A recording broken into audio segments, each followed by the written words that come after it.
ամենից անհասկանալի կետը ինձ համար հոկտեմբերի 18-ին, թե 18-19-ին,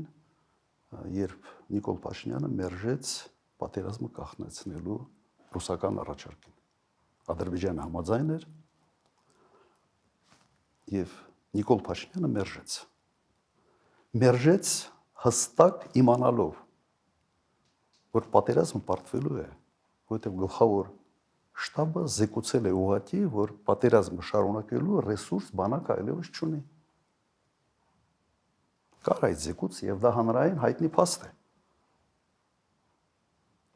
Բայց ինքը որոշում կայացրեց պատերազմը շարունակելու։ Եվ բացատրությունը հետեւյալն է։ Իր բացատրությունը։ Այդպիսի որոշում եմ կայացրել, որ ինձ չասեն, որ ես դավաճան եմ։ Եվ այդ որոշումը մեր ժողովրդի վրա նստել է առնվազն 2.500 լրացուցիչ զոհով եւ առնվազն 5-ից 6000 վիրավորներով։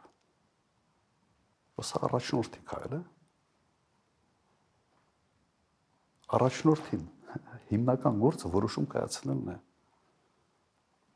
Եթե դու կայացնում ես որոշումներ, ինչ որ սխալ ընկալումներից ելնելով, կամ դու կայացնում ես որոշում հստակ իմանալով, թե ինչ հետևանքների է դա բերելու, եւ այնուամենայնիվ կայացնում ես այդ որոշումը, հիմա ինչ ասեմ։